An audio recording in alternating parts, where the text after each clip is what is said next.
Saudara, sesaat lagi TPS di beberapa wilayah Amerika Serikat akan segera ditutup dan penghitungan suara akan segera dimulai. Ya, bagaimana suasana di tempat Kamala Harris akan melangsungkan nobar hasil Pilpres? Kita terhubung dengan jurnalis VOA Virginia Gunawan di Washington DC. Virginia, bagaimana suasana di tempat Anda berada saat ini?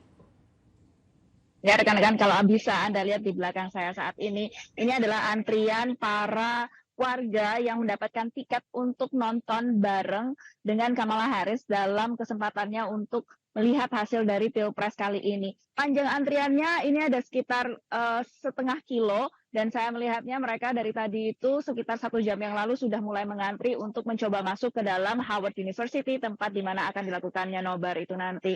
Dan pengamanan cukup ketat di beberapa area yang memang dijaga oleh Pas Pampres, juga termasuk beberapa daerah komersial yang ada di Washington DC dan juga di daerah Gedung Putih. Mau fotonya ntar aja. Presiden AS selanjutnya nih hasilnya. Bisa diulangi rekan-rekan pertanyaannya? Oke, bagaimana perkembangan penghitungan suara nantinya dan kapan akan diketahui hasil dari nantinya akan diumumkan Presiden AS selanjutnya? Ya, dalam sekitar 1 jam lagi ini ada beberapa negara bagian, lebih tepatnya beberapa TPS di 2 negara bagian, yaitu Indiana dan Kentucky, yang akan menutup TPS mereka, dan dari TPS itu mereka mulai bisa melakukan penghitungan surat suara yang di TPS-TPS tersebut. Hasilnya sendiri kami masih akan terus mengupdate ini karena memang ada beberapa faktor yang membuat hasil dari penghitungan atau Pilpres kali ini itu memang agak lambat dibandingkan sebelumnya. Yang pertama adalah penghitungan surat suara mail-in atau yang dikirimkan lewat pos, lalu early voting, pemilihan atau pilihan yang didahulukan, dan juga mepetnya satu suara dengan antara satu kandidat dengan kandidat yang lain. Nah, faktor-faktor ini yang tentunya akan membuat warga Amerika Serikat itu akan dengan sangat cermat mengamati bagaimana penghitungan surat suara tersebut. Kalau misalnya kita lihat di Washington DC sendiri, ini memang kantong suara untuk Partai Demokrat, dan sejak tahun 1988 tidak pernah tidak memilih Partai Demokrat ya. Jadi kalau misalnya dilihat antusiasme warga di sini memang tinggi terhadap Kamala Harris, ya memang karena secara kantong dan juga sosioekonomi dan juga demografis warganya memang adalah para pemilih Partai Demokrat, terutama Partai Demokrat yang ada di urban. Rekan-rekan. Virgi, terima kasih laporan dari Washington. Kita bergeser ke Palm Beach, Florida yang merupakan markas dari Donald Trump. Di sana ada Randy. Randy, bagaimana suasana terkini di sana? Silakan dengan laporannya. Teman-teman untuk di-unmute.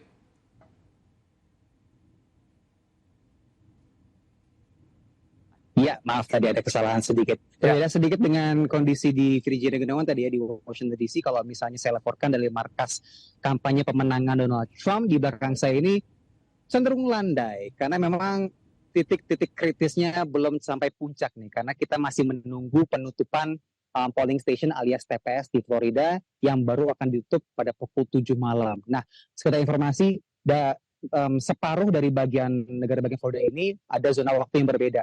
Jadi suara tidak akan dihitung sampai dengan pukul 8 malam atau pukul 8 pagi waktu Indonesia bagian Barat nanti. Jadi kita belum melihat ada tanda-tanda atau antusias masyarakat untuk datang ke markas kampanye ataupun untuk melakukan aksi demo ataupun selebrasi.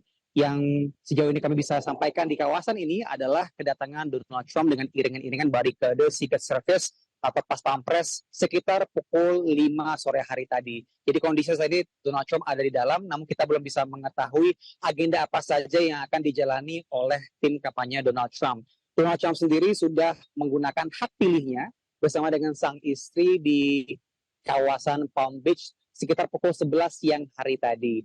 Tepat lokasi ia menggunakan hak pilihnya tidak jauh dari lokasi di mana Donald Trump tinggal, yakni di Mar-a-Lago. Donald Trump sendiri baru tiba di Florida sejak kampanyenya yang ia lakukan di beberapa negara bagian yang memang jadi target karena termasuk battleground state alias suara negara bagian yang cenderung bisa beralih dari satu partai ke partai lain.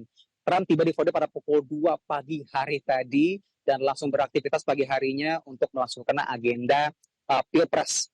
Kita masih belum bisa mengetahui secara pasti kapan kita bisa mengetahui hasil yang absolut. Yang pasti Florida diprediksi secara luas oleh berbagai lembaga survei akan dimenangkan oleh Donald Trump. ini memang tidak menjadi sebuah kejutan lagi karena dari 2 pemilu sebelumnya berturut-turut Florida ini dimenangkan oleh Donald Trump dan menjadi basis kuat dari Donald Trump untuk memenangkan Pilpres karena suara electoral college-nya juga besar, yaitu 30 poin. Yang menarik adalah tempat saya melaporkan saat ini di Palm Beach, suaranya cenderung relatif ke Partai Demokrat yang memang dikenal punya basis pendukung di kawasan urban. Namun memang suara terbesar penyumbang untuk Donald Trump di Florida berasal dari para warga Florida yang tinggal di kawasan rural areas, yakni di luar dari kawasan urban di Florida. Demikian. Baik, Randy, terima kasih untuk informasinya langsung dari Palm Beach, Florida. Dan sebelumnya ada Virginia Gunawan dari Washington DC. Terima kasih teman-teman.